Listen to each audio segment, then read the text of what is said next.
saya sekarang sudah berada di kediaman Bapak Romo Gede, tepatnya di Desa Rama Agung, Kabupaten Bengkulu Utara.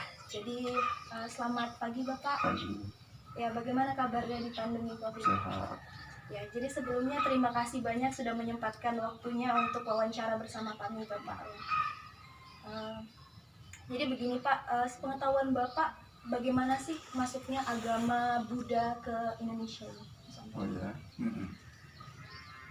Ini sudah berapa periode yang datang meminta penjelasan tentang agama Buddha. Jadi saya kan termasuk generasi kesekiannya kan, dari pengalaman sejarah bangsa kita. Saya hanya bisa memberikan jawaban tentang bukti-bukti sejarahnya saja ya.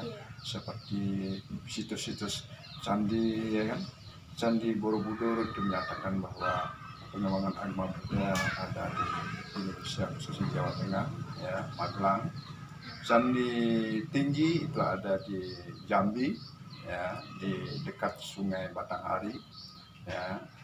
Candi Mendut juga Magelang, Candi Pawon juga ada di Magelang, dan lain sebagainya. Di seluruh Jawa itu banyak candi peninggalan agama Buddha. Itu bukti bahwa bangsa kita ini, leluhur kita adalah agama Hindu dan Buddha yang pertama. Karena kita tahu di Kalimantan yang tertua agama Hindu adalah Kutai, ya, yang namanya Kertanegara. Itu bukunya ada. Kalau Hindu, di Buddhanya kan di dalam sejarah Majapahit itu terdiri karena kesatuan kerajaan Majapahit itu kan masih kerajaan dulu ya, belum NKRI bagi sekarang tahun 45 ya kita rebutnya.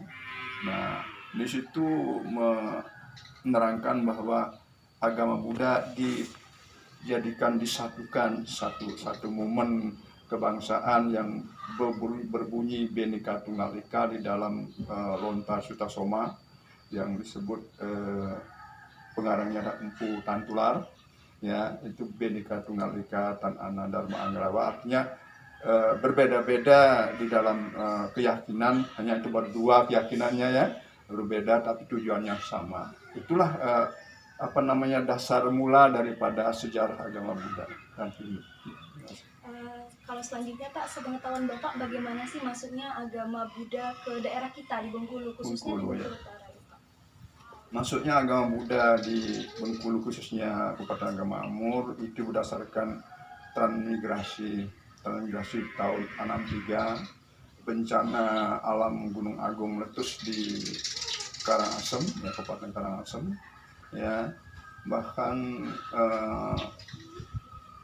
negara kita atau pemerintah kita mencanangkan transmigrasi, pemerataan penduduk. Dengan demikian kami dikirimlah sebagai transmigrasi, peserta transmigrasi berbagai daerah seperti Lampung, Bengkulu, Sulawesi, semacam itu. Jadi kami disebar karena bencana itu kan banyak yang memerlukan suatu hidup baru, ya kan. Bencana itu sangat dahsyat sekali, maka kami dikirimlah tahun itu. Itu sebenarnya pada zaman itu bukanlah memindahkan orang untuk lebih baik, tetapi malahan memindahkan penderitaan, lebih menderita. Karena zaman itu zaman Takari, ya, zaman masa waktu itu kan zaman politik bergejolak. Jadi kami 2 bulan tidak diberikan langsung waktu itu kan. Nah, itulah dasar kami transmigrasi ke sini, ya. Jadi tahun itu juga pernah tahun 67 pernah ada tempat ibadah agama Buddha, ya, wihara, namanya wihara waktu itu kan, yang bernama Dharmapala, tahun 67, ya, banyak penganutnya waktu itu. Yang tempatnya adalah balai desa sekarang itu wihara dulu. Karena waktu itu kan hidup kita nih kekurangan makan. Jadi agama itu tidak dipentingkan, yang penting makan, ya, makan. Tanah-tanah waktu itu ya kita tidak menghiraukan lagi, yang penting kita merantau kemana yang perlu kita mendapatkan makan. Jadi zaman waktu itu main serobot, siapa kalau tanah tidak digarap, serobot dijual dan sebagainya. Ya kita tidak bisa berkutik, ya kan. Nah, semacam itu. Nah, tahun 76 kembali lagi ke sini, maka tahun 1984 berdirilah wihara itu atas prakarsa saya, teman-teman yang masih menganut agama Buddha, Sari Kerut, ya kan, bersama-sama lagi meyakini agama Buddha itu tahun itu. Jadi begini ya Pak, sepengetahuan kita kan agama Buddha ini salah satu agama tertua juga ya Pak. Iya. Ya, di Indonesia ini kan kita juga di dalam dunia pendidikan kita udah kami pelajar-pelajar, siswa-siswi juga dipelajari bagaimana masuknya agama Buddha ke Indonesia. Yang dari dunia pendidikan itu kan sudah disampaikan dari guru, mungkin apakah itu sudah benar Pak atau mungkin ada kekeliruan dari penyampaian dari guru? Saya rasa prasejarah sudah mencatatkan agama Buddha itu yang di Indonesia sekarang ini kan minoritas hasilnya kan. Nah, tetapi ajarannya tetap itu, cuma hanya mazhabnya yang berbeda. Karena tiap-tiap generasi penurun kan penemuan pemikiran berbeda. Ada kemajuan seperti teknologi, terus berpikir lebih maju semacam itu. Ada mazhab sekarang 3 mazhab, 4 mazhab nggak salah ya. Mazhab Theravada, Mahayana, Tantrayana, dan Kasogatan. Di Jawa itu masih asli Kasogatan ada. Ya 4 mazhab nggak salah ya. Dan terakhir ini Pak, adakah Bapak mungkin pesan untuk kami ini generasi muda secara umum dan mungkin secara khusus untuk generasi Buddha atau agama Buddha? Oke. Ya tentu pesan saya untuk generasi muda ya, raihlah pendidikan setinggi-tingginya ya kan. Dengan melalui pendidikan yang tinggi kita tidak mudah terprovokator ya kan. Bangsa kita sudah jenuh dengan pengalaman pahit ya. Zaman revolusi kita merebut negara kita ya kan. Nah, setelah itu zaman yang G30S saling bunuh, bangsa kita membunuh bangsa kita sendiri, bahkan kakak beradik kalau lain partai bisa membunuhnya. Nah, itulah pengalaman yang pahit. Generasi kita penerusnya adalah belajarlah cita-cita, gantungkan kita yang tertingginya supaya pemikiran kita lebih bijak, lebih luas. Kalau orang pendidikannya rendah mudah terprovokator, mudah diadu domba ya. Itu kunci pokok kita. Negara maju misalnya seperti Amerika karena memang kualitas pendidikannya cukup tinggi karena mereka lebih maju ya kan. Kita tiru negara-negara yang maju semacam itu. Jangan hanya sekedar berbeda agama akhirnya kita saling gontokan, yang agama saya paling baik, agama Anda tidak baik. Itu semua agama tidak mengajarkan kejahatan. Semua ajaran agama mengajarkan kebaikan.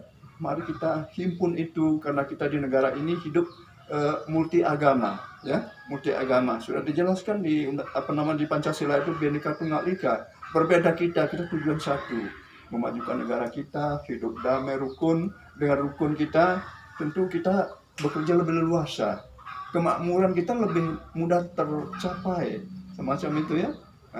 Khususnya dengan umat Buddha saya sendiri, karena umat Buddha sudah mengajar dasar umat Buddha itu adalah falsafahnya yang disebut hentikan kejahatan, perbanyak kebajikan, sucikan hati dan pikiran. Itulah ajaran semua Buddha yang menjadikan manusia lebih sempurna, lebih bermakna.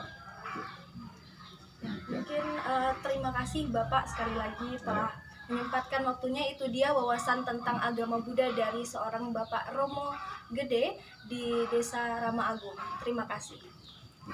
Wah, semuanya, saya sekarang sudah berada di kediaman salah satu narasumber kami, yaitu tokoh agama Hindu di Kabupaten Bengkulu Utara, yaitu Bapak Putu Angkat. Ya. Bagaimana kabarnya Bapak? Baik, sehat pada saat ini. Sebelumnya terima kasih banyak telah menyempatkan waktunya untuk wawancara bersama kami. Ya, jadi apa yang perlu disampaikan atau ditanyakan, marilah kita bersama-sama, atau ini pengetahuan secara umum untuk adanya pembelajaran nanti untuk ke depan. Nah, itu yang bisa kami lakukan. Jadi begini Pak, sepengetahuan Bapak bagaimana sih masuknya agama Hindu ini ke Nusantara, ke Indonesia? Baik, masuknya agama Hindu, sebenarnya itu Hindu ini tersebarnya pertama adalah di India. Jadi di India itu termasuk artinya agama Hindu yang memang sejak dulu. Sehingga selanjutnya agama Hindu itu masuk ke Indonesia itu adalah pada saat di Kutai dari Kalimantan. Jadi di Kalimantan dibawa oleh pedagang sehingga itu nyebarnya ke Indonesia itu. Ini artinya ini disebarkan pada saat artinya sebelum munculnya kerajaan Majapahit. Jadi itu tersebarlah kerajaan Hindu memang dari Kalimantan, sudah itu meluas ke kerajaan ke Jawa. Sudah di Jawa kembali lagi di dalam ininya ke Bali, sehingga dia dari Kalimantan, Jawa langsung ke Bali. Jadi di Bali itulah yang agama Hindu itu disebut dengan agama Hindu Bali. Tapi pada hakikatnya agama Hindu itu adalah agama Hindu Dharma gitu. Jadi itu dipisahkan sekitar artinya tahun artinya itu sebelum artinya tahun Masehi ini. Tadinya tahun Masehi ini artinya agama Hindu itu sudah ada di Indonesia. Nah itu supaya ini karena itu dibawa dari kerajaan yang di Kalimantan, menerima dibawa dari saudagar-saudagar kaya yang untuk berdagang tetapi membawa pengaruh agama Hindu. Nah itu yang ada sekilas untuk di dalam cerita agama Hindu itu. Selanjutnya Bapak, bagaimana sepengetahuan Bapak mengenai masuknya agama Hindu ke daerah kita di Bengkulu, khususnya Bengkulu Pak? Terima kasih karena daerah Bengkulu ini pada dulu mungkin belum ada yang beragama Hindu, tetapi karena adanya transmigrasi dari Bali itu tahun 1963 itu masuknya agama Hindu pertama yang berkiblat artinya berpusat di Ramagung. Itu pada saat itu untuk agama Hindu sebanyak 150 kakak. Tetapi karena mengingat zaman artinya itu sangat itu beredar sehingga pada tahun 1970